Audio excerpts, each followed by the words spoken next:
them and help build Zimbabwe brand on a positive note.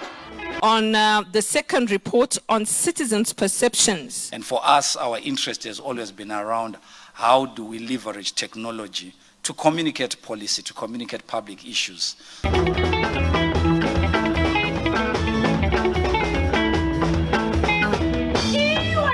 When you think of reaching the ever-growing internet audience with your video adverts, think SlyMedia TV online.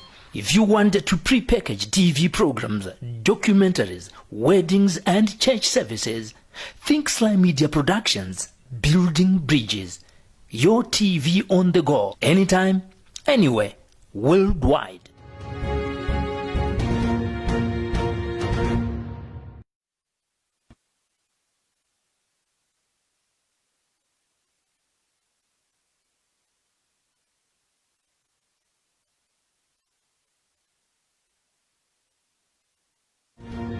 At SlyMedia Productions, we offer live streaming services to companies willing to reach a worldwide audience. We have the capacity to live stream debates from various locations for a wide range of clients. And our online audience, we welcome you back. We follow them and help build Zimbabwe brand on a positive note. On the second report on citizens' perceptions. And for us, our interest has always been around how do we leverage technology to communicate policy, to communicate public issues.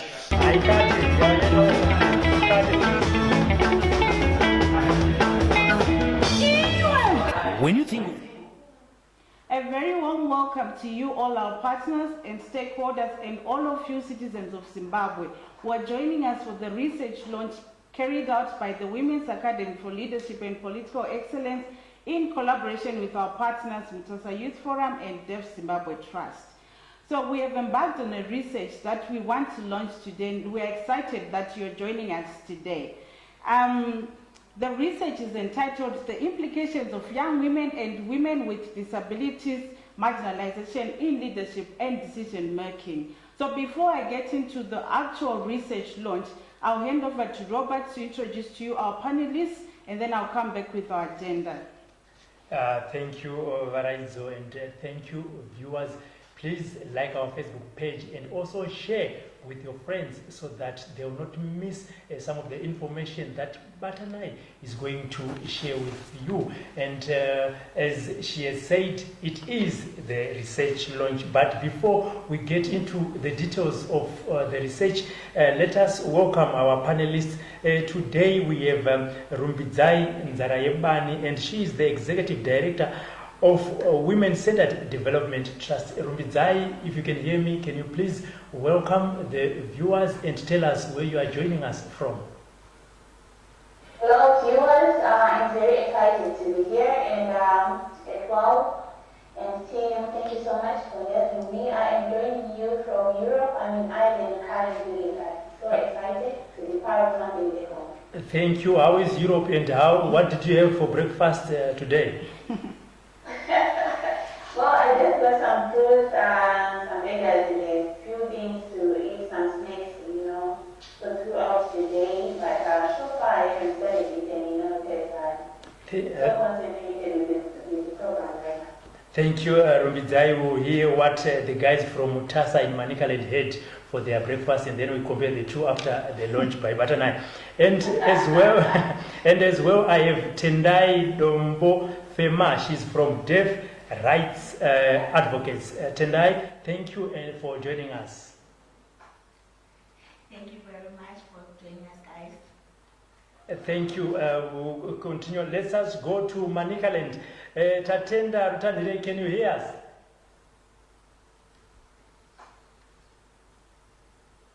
Rutandire, can you hear us from Mutasa District, Manicaland Province? And we might be having some internet connections, but as soon as he joins us, he's going to introduce himself and tell us where he is from. But for now, let's go back to Batanai so that she can give us the details of the research and what happened, what was done, and the key findings. Thank you. Thank you, Robert.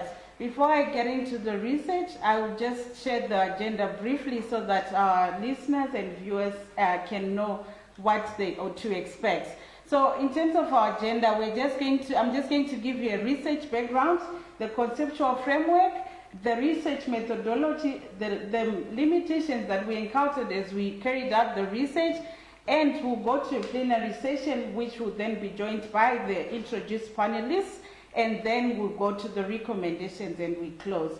So we expect to have you for the next hour. Please do listen in to the research as I present. So the background that we have to this research is that we have encountered marginalization of women in leadership and decision-making processes.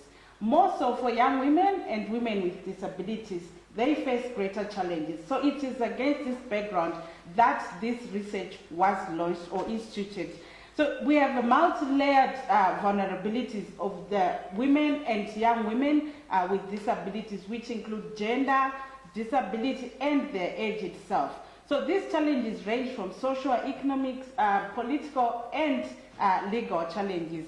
But before I give you what we then find out, maybe I should give you also the conceptual framework or analysis of where we are coming from in terms of the Zimbabwe legal framework when it comes to young women and young women with disability. So we have 4 sections in our constitution, section 17, 56, and 80, which guarantee gender equality for young women and persons with disability. It guarantees non-discrimination as well. So that's where persons with disability are covered in our constitution. We also have section 22, which also talks about the rights of persons with disability. Then we have section 6 in our constitution, which also fully recognizes sign language as a language of an official language of Zimbabwe. As you can see, we have sign language interpreters in the room because it's recognized as an official language of Zimbabwe. This is over and above supporting legislation concerning the rights and welfare of persons with disability, for example, the Disabled Persons Act and Social Welfare Assistance Act. These acts actually want to support that there is reasonable accommodations for persons with disability. And then at regional level, Zimbabwe is a signatory to many conventions. I'll just mention 1 or 2. For example, the CEDAW, Convention on the Elimination Against All Forms of Discrimination Against Women, and then the African Charter on Human and People's Rights. So it's against this context that we then said, how are then women and young women with disability being included against this background in our Zimbabwean context? So again, we have a constitution that we voted for in 2013, as Zimbabweans. And in that constitution, like I mentioned earlier, we have 3 sections that are specifically dealing with women's rights. There's an extended Bill of Rights, actually, which is in section 17, 56, and 80.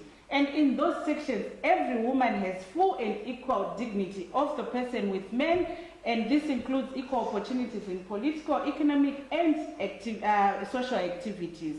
And then, so looking at this legal or contextual framework, we then took this to our research to implicate this context with the theoretical framework that we're going to use. Like I mentioned in the contextual framework, we have rights. So we then had to use the human rights-based approach, which is a normative criteria upon which this study was then based. So this theory is based or rooted in international human rights and humanitarian law, and specifically inspired by the Universal Declaration of Human Rights that actually poses that all human beings are born free and equal in dignity and rights. So it doesn't matter whether you are young, whether you are male, whether you're female, or you have a disability. You have the free and equal in dignity and rights. The framework also seeks to analyze inequalities and redress discriminatory practices and unjust distribution of power that impedes the realization of developmental objectives. And then this approach also looks at both the capacity of duty bearers to meet obligations and responsibilities, as well as the capacity of rights holders to claim their rights. So it's a two-way approach. This series entered on the 5 principles of legality, participation, non-discrimination, accountability, and empowerment. So this is the approach that we used in our research. And then in terms of our methodology, we used case study research focusing on 2 special groups, which we have mentioned earlier, which is young women and young women with disease and random sampling. This research, a total of Mutasa district and international, with research team made use reports that for the purpose of the research to all targeted respondents, and they gave their consent. The information was gathered only for use of this research, not for any other purpose. And this was explained to all the respondents. And then when we go to the limitations, of course, every other research can encounter limitations, but I get era. So when you look at this context limited by the lockdown measures that we had, but however, we then waiting because they thought that they would be exposing themselves to the COVID-19 pandemic. Nevertheless, the research was covered, there was proper sanitization, then just get into the research, into 4 sessions and their political disabilities margins that I've mentioned. The societal limit that there is patriarchy is like many other to accept the leadership. I think we're doing. So one of the of discrimination on the basis of, and then additionally, their disability, left out of community decision-making processing. The compound effect of, you will find that when we look at Parliament, only about 15% lack of support by women of other women who want to pursue leadership. Then the last thing that they mentioned was, under societal limitations, was ageism. That young women highlighted the fact that apart from their marginalized gender, they suffer from stereotyping, prejudice, and discrimination on the basis of their gender, of their young age, sorry. So one of the things that they mentioned was that there is always that need to qualify the leadership of a woman with their age. So the younger you are, then it translates to your inability to lead. But of course, that's not true. Then there were structural limitations that respondents alluded to. The first one being a lack of information. Persons with disability do not have access to information as other community members. I'll give just an example of, for example, sign language. If you want to go into a community, you can hardly find a center that has a sign language interpreter. And that means that that person who cannot hear has already been excluded from a process. We also don't have many Braille literature, which means that those persons who cannot, who are blind, are already excluded from processes. Then we have limited knowledge on their rights. Because they have limited access to information, it then translates to the limited knowledge of your rights. You have to be told which are your rights. You have to be able to read what are your rights. But if nobody comes to you to tell you, and if nobody gives you literature to read, you will not know. Then there is lack of assistive infrastructure. You will find that we have persons with disability who need to use wheelchair, but most of our buildings are not accessible to those people. We don't have access to hearing devices, we don't have access to walkers, to scooters, all other devices that those with disability would want to make their life easy. Then there is access to documentation as a structural limitation. Women with disability often have challenges with accessing birth registration and national identity cards. I think you concur with me when I say that previously, if a mother gave birth to a child with disability, there was the immediate reaction of the family was to disown that child. So that would also then go on to that child not having documentation because nobody is claiming that child. So that means if I don't have documentation, I cannot participate in a process as simple as an election because they will need an identity card for me to participate. I hope you are following. And then we have economic limitations, limited economic empowerment and independence. I think this is one of the things that women and young women are constantly talking about, that we are marginalized economically. The political environment in Zimbabwe is highly monetized. So what that means is that if I am to participate in a political process in Zimbabwe, I should be able to have some form of financial background that is very strong. But when you look at women, they are discriminated from a young age, so that means that opportunities to go to school, opportunities to access maybe a loan then diminishes as they grow older. So when they eventually want to participate in processes, they don't have that financial muscle that they have to compete with their male counterparts.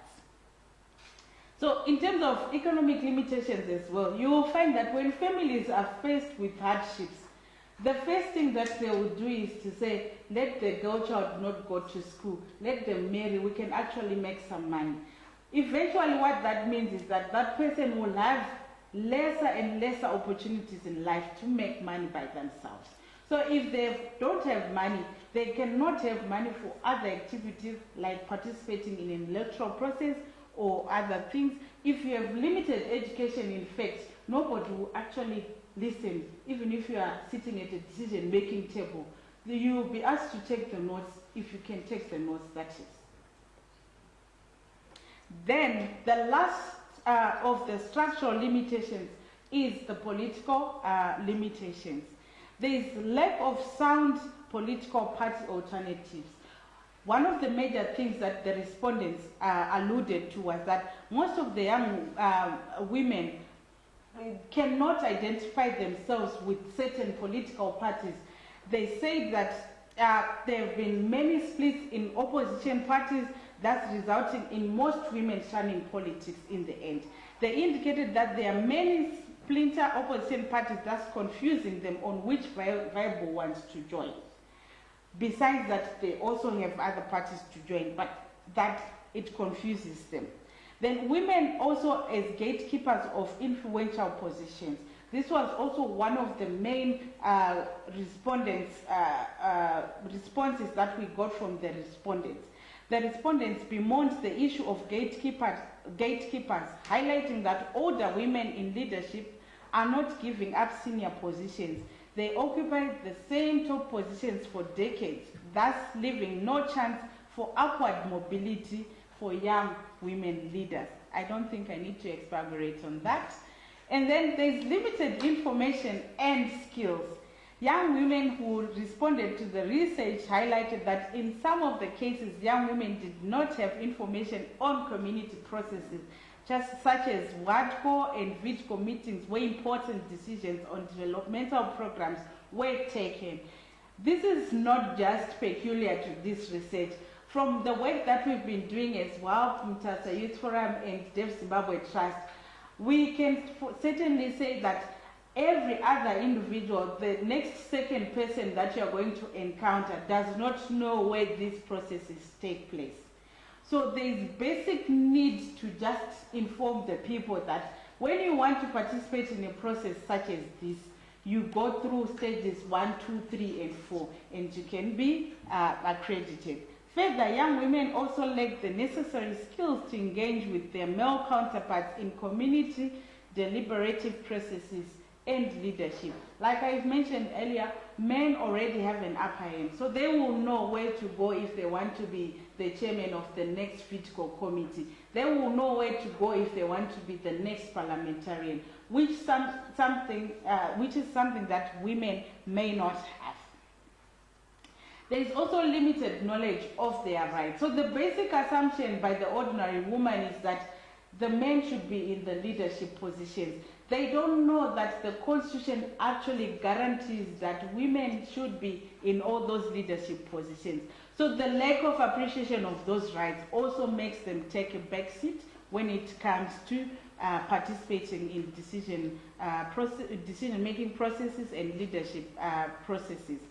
Then also the violent nature of Zimbabwe's governance processes.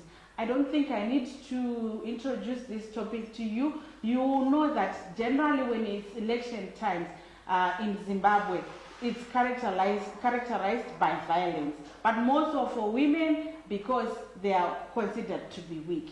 So because women do not want the violent nature of our electoral landscape, they tend to take a seat back and relax.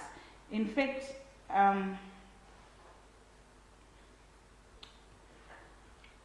right, and then lack of information again on the structural, sorry for that.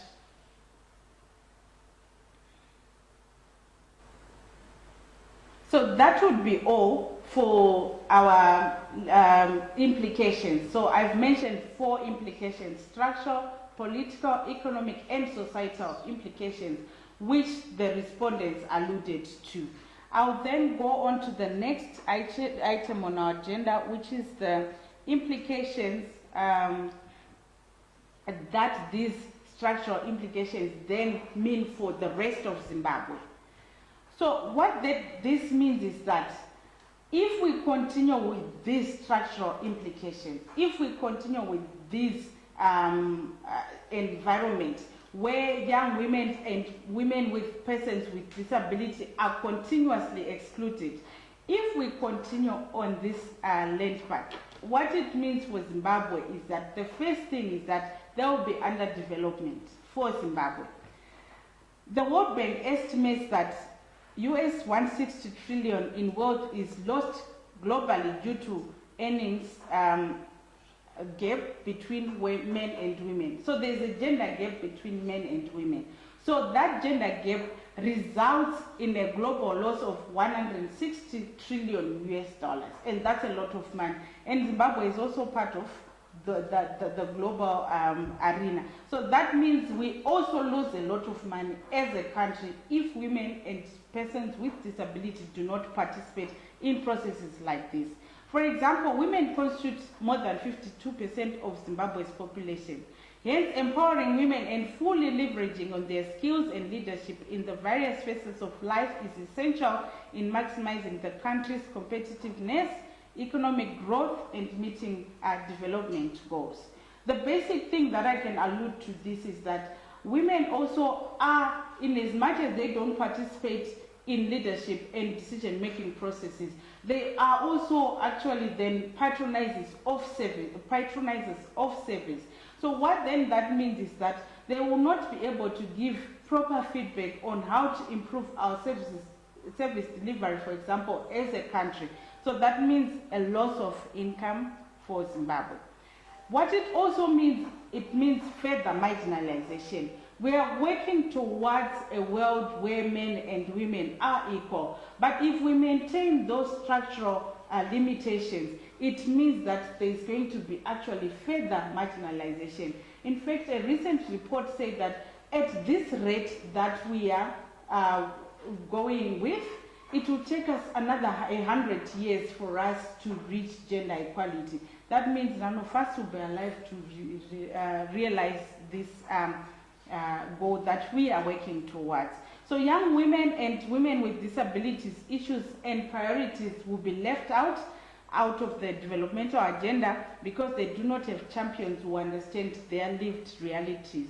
Priorities on assistive infrastructure, access to employment opportunities, skills development, and funding opportunities are not effectively factored in developmental plans, which then results in further marginalization. It also means a continuation of violation of rights.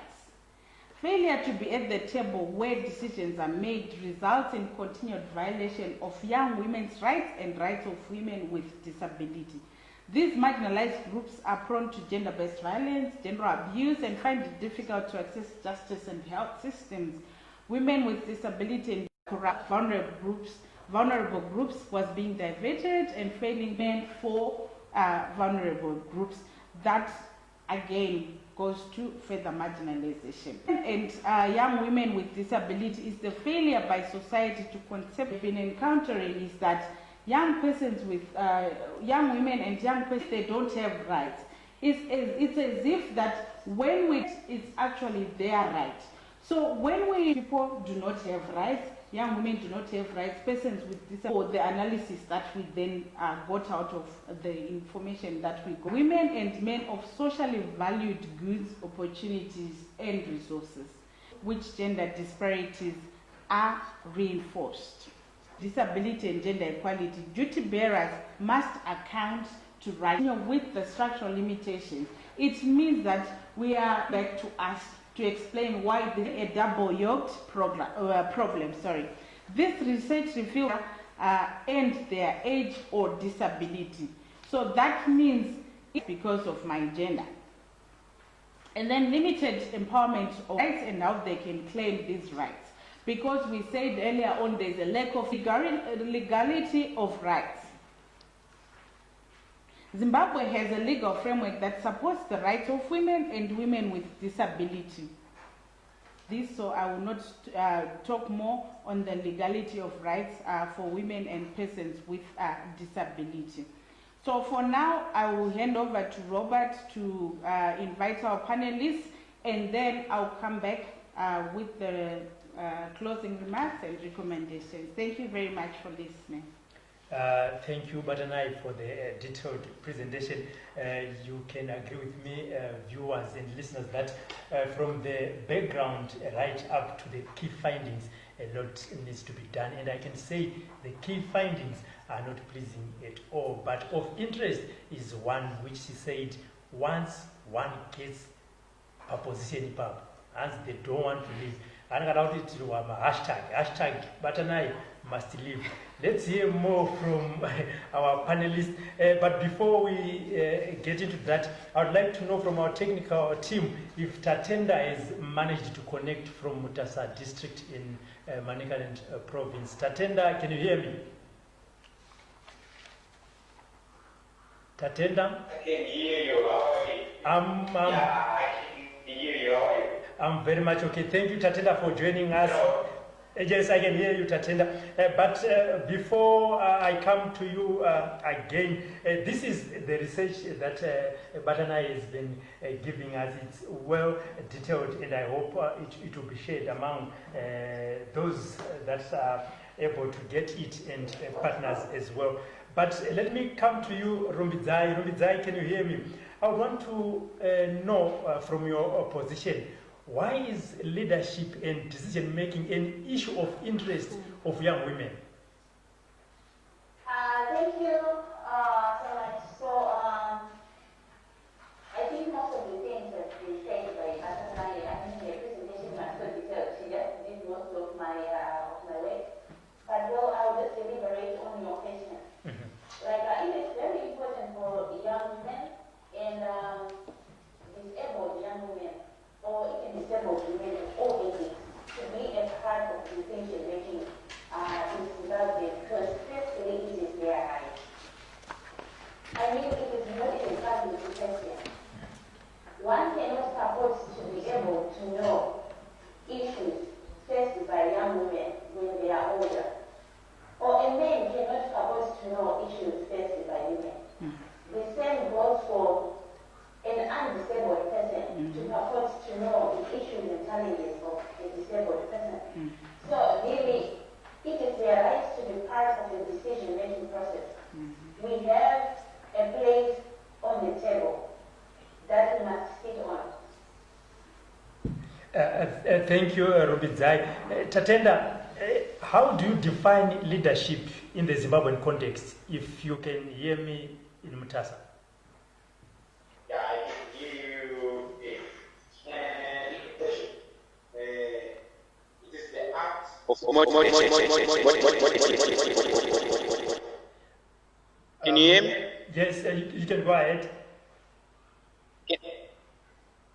Yeah, I was saying leadership is the act of motivating a group of people towards achieving a common goal.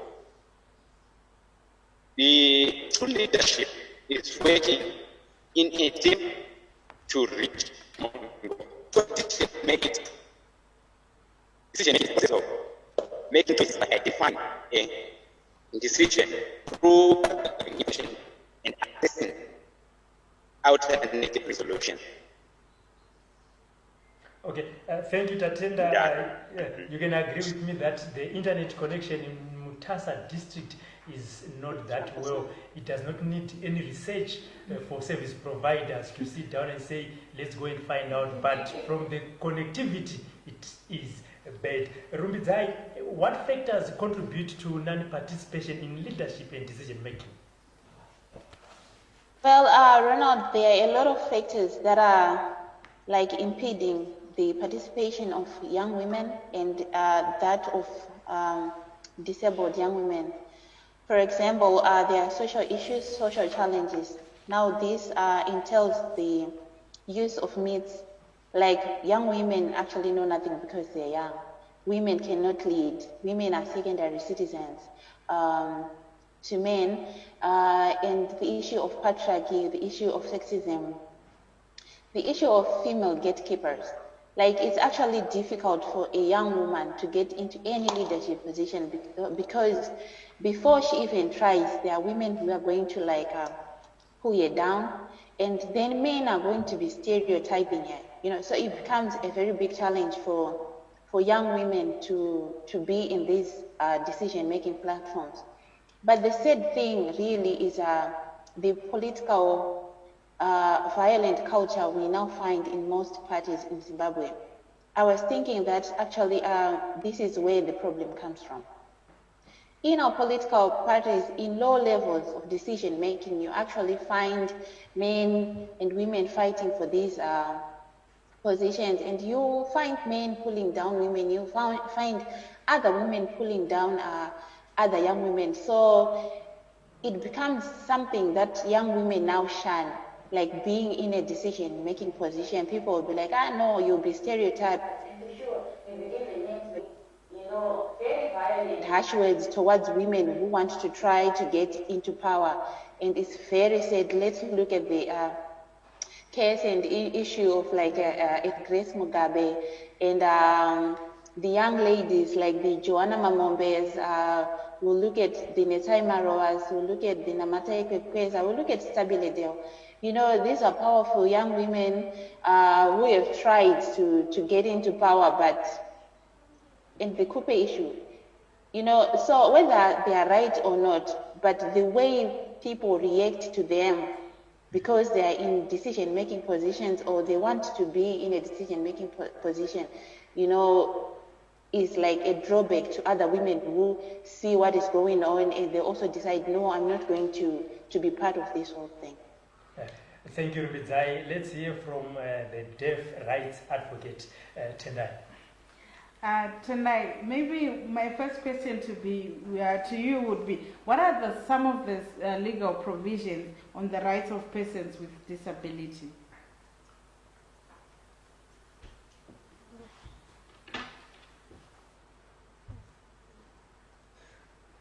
And the Constitution of Zimbabwe, Amendment number 20, Section 83, persons with disabilities are recognized. Then Section 22 guarantees respect and dignity for people with disabilities. In Section 6, sign language is the official language of Zimbabwe.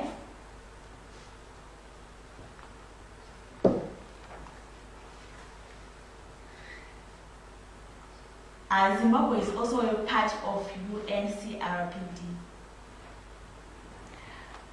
Thank you, Tendai. Over to you, Robert. Let's go back to Mutasa.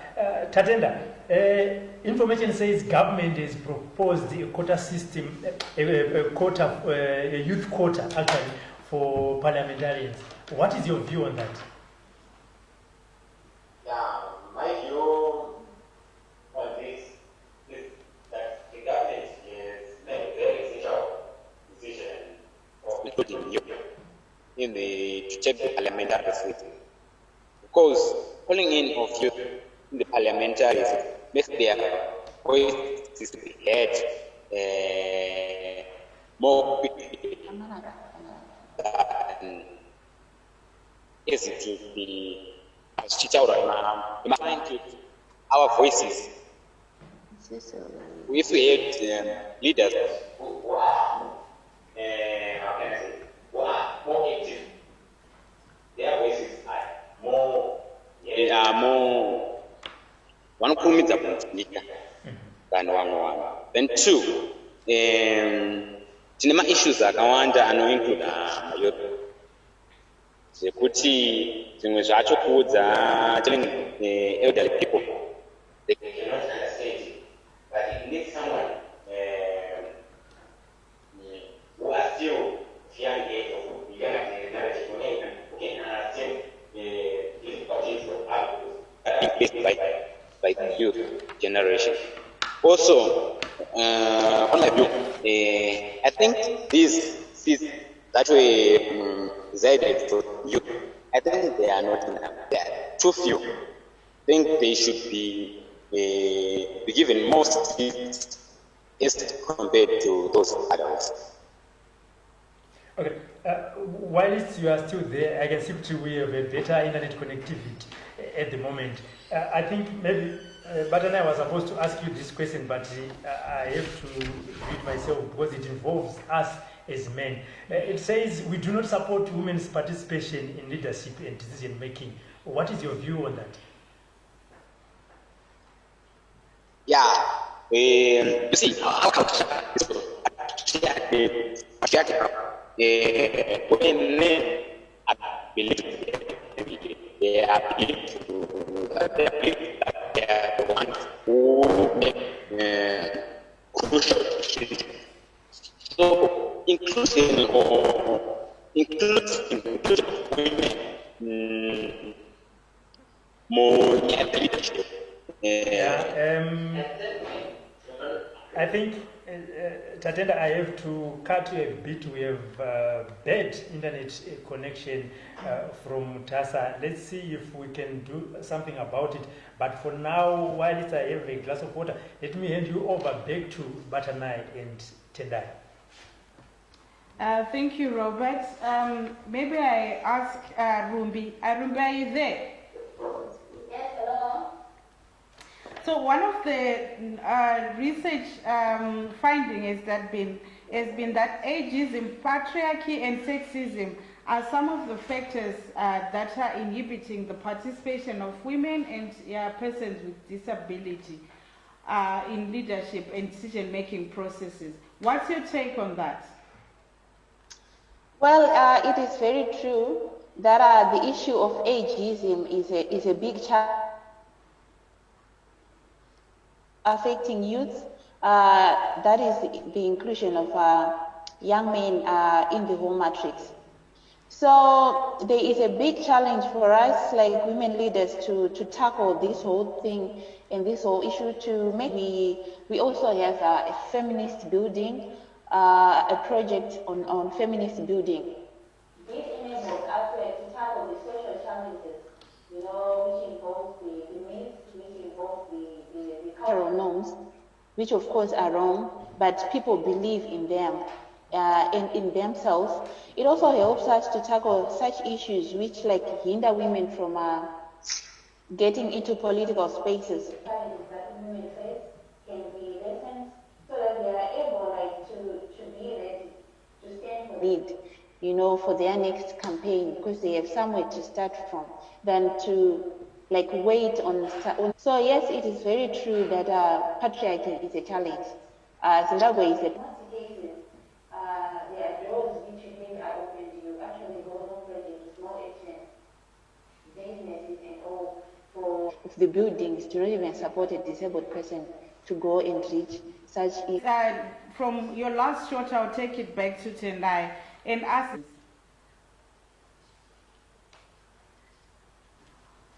Most teachers are not aware of sign language. The persons with disabilities are not educated, blind. There are no brailles, and sign language interpret on their rights. most of the persons with disabilities, they don't know.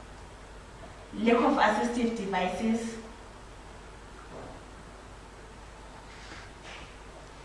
Lack of documentation.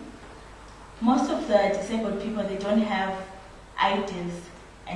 Thank you very much. Before you relax, I also I have another in leadership and decision-making processes. Because they are not participating, you've mentioned that does it mean in the end for their participation in leadership and decision-making?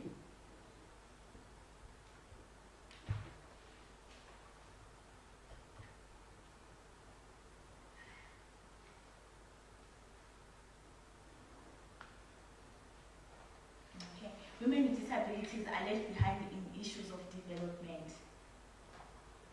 They are not benefiting in any of the programs, and they don't have representatives.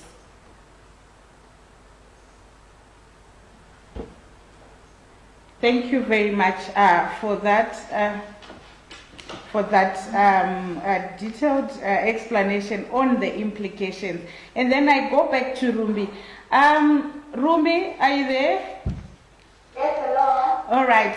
My question to you would be that, so our Constitution of Zimbabwe is has 3 sections, 17, 56, and 80, that actually guarantee gender equality for women.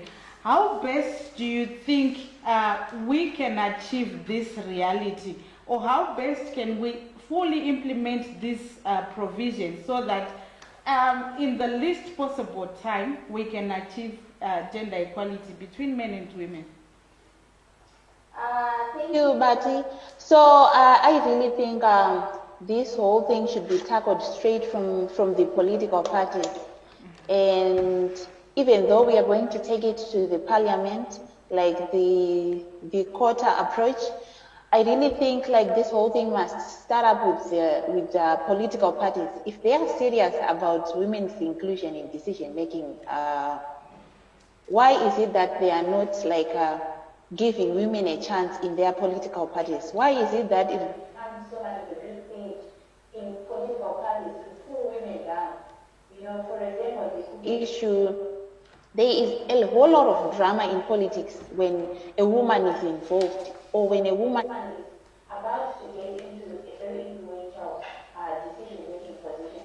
A lot will be talked about. You know, people will start to bring legal issues in the whole thing, and so forth and so forth. But when it is all happening to men, it will be silent. And also, my worry and my suggestion is that this whole thing must start from the political parties. There should be quotas in those political parties. The disability quota, the women's quota, which will be divided in two, to make that women, like young women, also have a chance. They also have space within the political parties, within every constituency, within every province, as we go straight to the national positions. So that's really my take. This also involves even in civil society organization.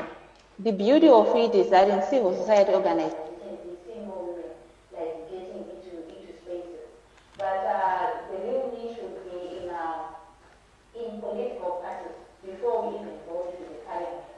This really works because I think it will do away with this need of the quota system of women in parliament. And it's unfortunate that our parliament is more of a playground where you find one men busy making fun of other women in the parliament, busy calling them Bakosi and all. You will see that we are still a very patriarchal state. If you see a parliament where someone is still stereotyping a woman because they are in a leadership position, it means they are challenged that they are sharing the same space with them. And they want them to still feel inferior by calling them Bakosi. Each chance that they get to still remind you that you are here because we enabled you to be here. Mm-hmm. It's because of us that you are here. Mm-hmm. You know, so I would very well love to see like this whole mentality and thing be taken away, be done away with. That's why we now want like 50-50 kind of a platform, where no one feels that they enabled you to be there, they have empowered you. It's more like we have given you the chance. Because the issue of women in decision-making platforms, it's not because of men's mercy that women should be leading, that women should be in decision-making platforms. It's not because of a man's favor. It is our right to lead. It is our right to stand for issues that affect us, that affect our children, that affect our generation, that affect future generations. Because honestly, men have failed us. That is the truth. So we are not going to be begging for spaces. It's unfortunate that the women's movements in Zimbabwe are rather apologetic on this whole thing. That is not the case. It is our right. We demand that space. We will simply take that space. So if political parties, if male leaders are serious about the inclusion of women in political parties in decision-making platforms, let them include them in political parties. Let things start to happen. The better, the more we get women in leadership platforms, the better, because they bring in a new vision. And with women in leadership, there is more results, there is more performance. Just include women. Give them the chance that they deserve, because it is their right.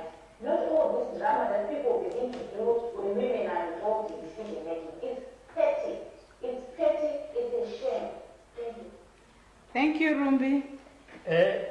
Tatenda, I think one better internet connection.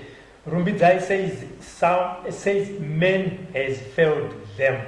But finding says some men do not support women's participation in leadership and decision making. What are your reflections on this? I asked you this question earlier, but because of internet connectivity, can you give us information on that? Yeah, just like what you were saying, we are still in a shared space. The women are dominant. And I think on the Myanmar right, we need 50-50 the rights. Yeah, they should be given. They should be given their rights. They should be given, or they should be included in parliament or government or in leadership.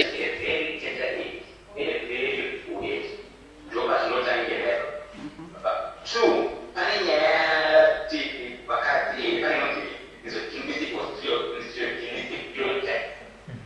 Where women are abused, one might choke at you, are weak.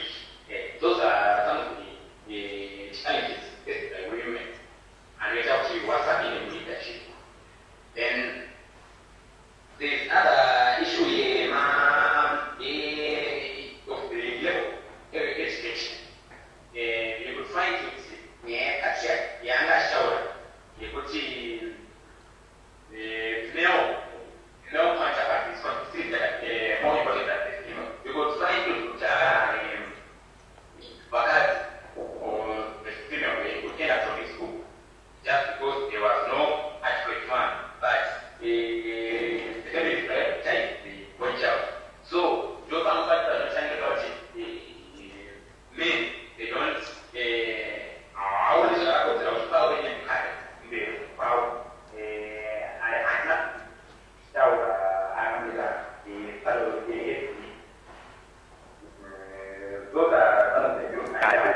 Then there's also limited economic empowerment and independence of affluence.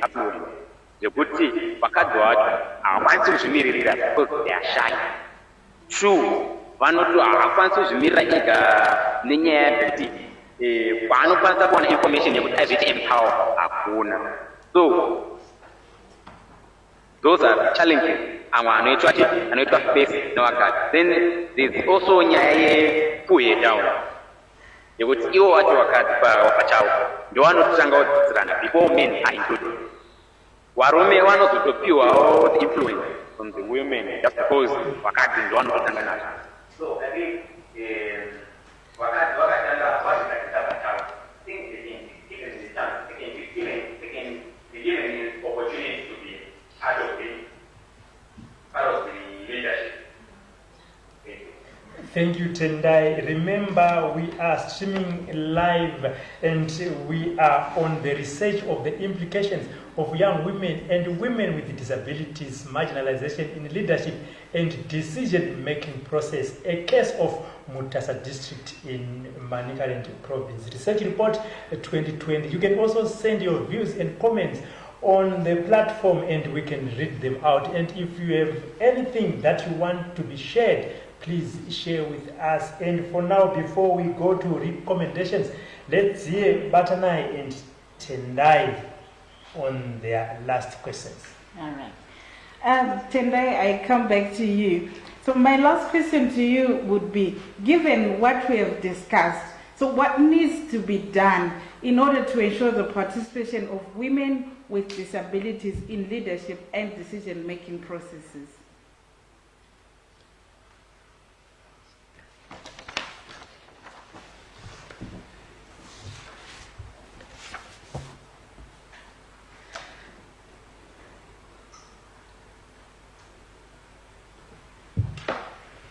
There must be good quality inclusive education, and there must be interpreters in schools, and the teachers must be trained.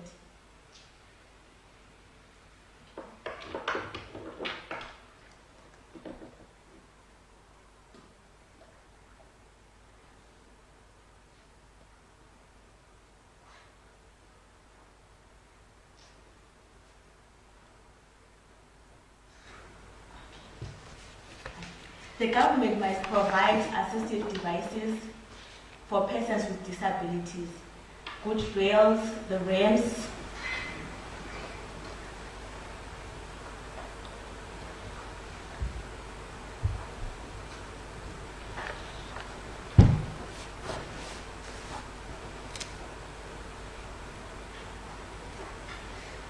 awareness campaigns on rights for persons with disabilities, so that the community can also support persons with disabilities.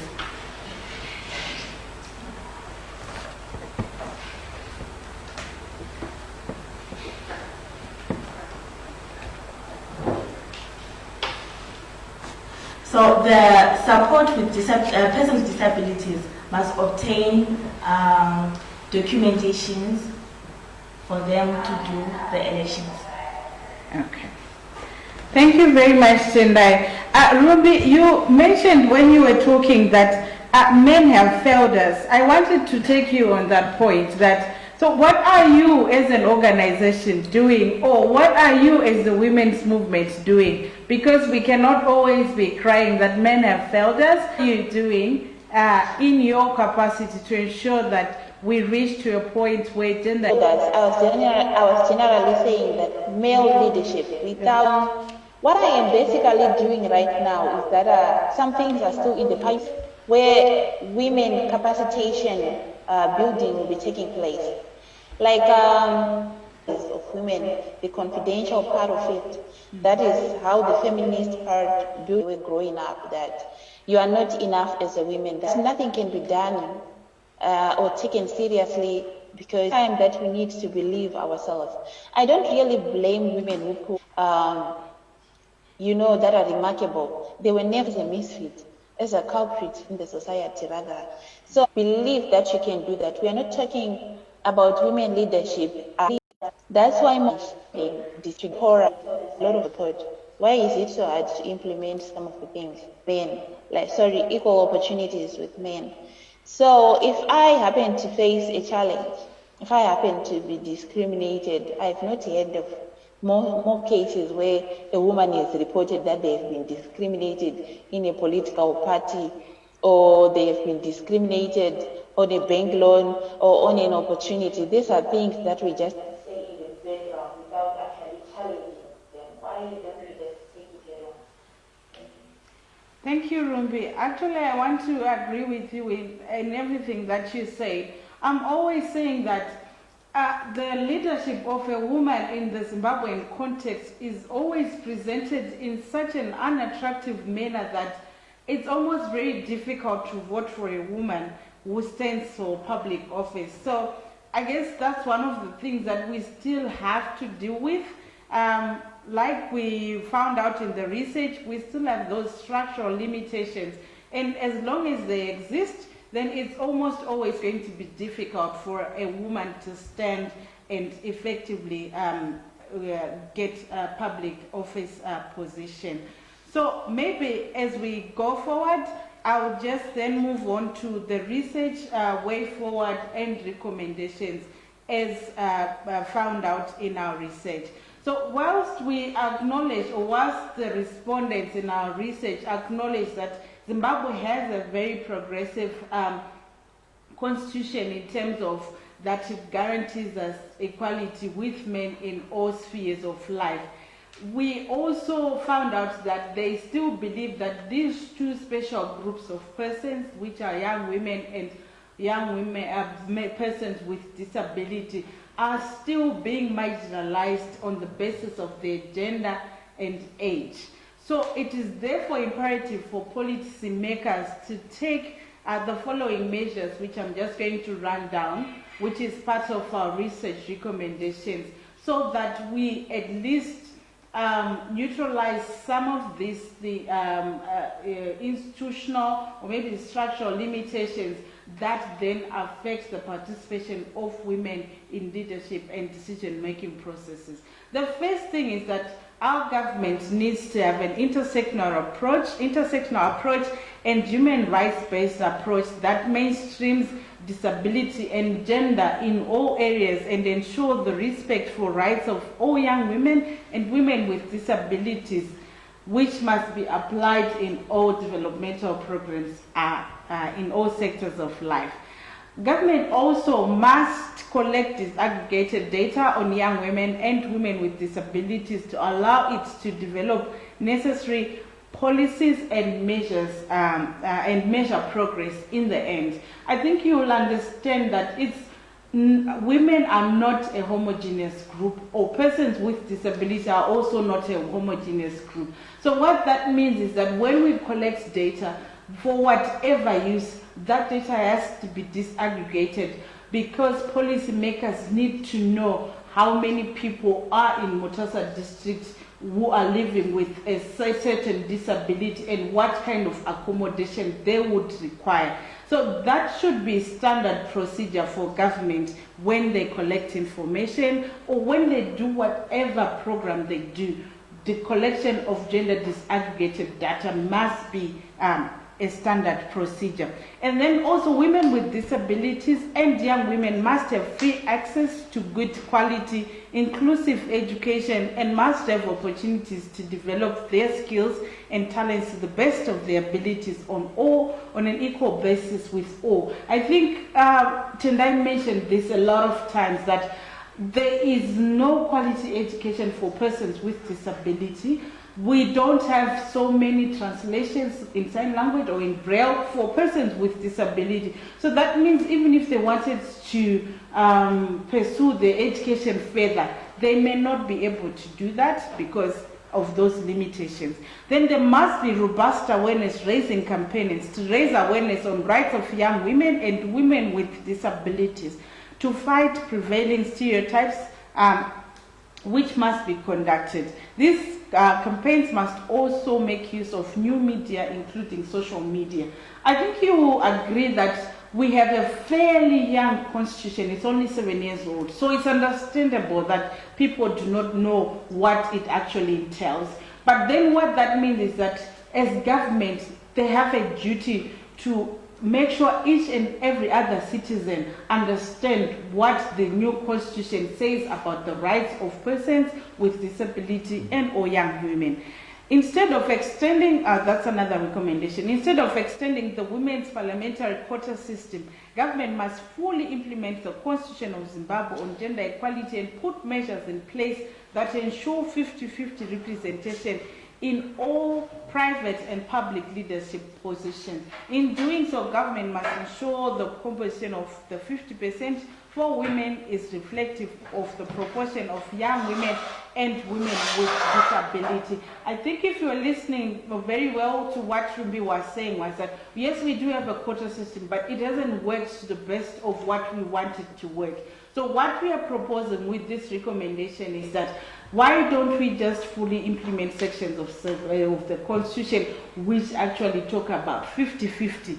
If we do so, we do away with many of the structural limitations that this research found out to be inhibiting the participation of young women and persons with disability in leadership and decision-making processes.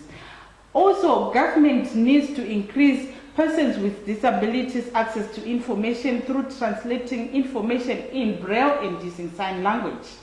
And then building the capacity of young women and women with disabilities through mentorship programs and networking opportunities. Sometimes all that people want is not that complicated. All that young women want is to be taken through paces and be shown this is how you go about it, or this is how I've gone about it. As an accomplished leader myself, for example, I would give an example of a mentorship program that we are running. We are running with accomplished leaders. So those leaders are taking hands of the young ones to say, okay, this is what you can do, or this is how you can embark on a leadership journey. And then we also want to build the capacity of duty bearers, including traditional leaders and religious leaders as community leaders, to understand the human rights-based approach to development and ensure participation of young women and women with disabilities. We often work with traditional leadership. We often work with public leadership. And one of the insinuations that we get with our work is that the rights-based approach is seen as more of a demanding approach, and yet it's just an approach that recognizes the rights of a woman and a man in equality. So what we want to do, or what government may want to do, is to ensure that the human rights-based approach becomes a basic principle in every other sphere of operation in how we handle our country business. I think you'll agree that 80% of the leadership in Zimbabwe is male. So if it's 80% of male, that means women are left with about 20%, which does not translate to the numbers on the ground or even allude to the human rights-based approach.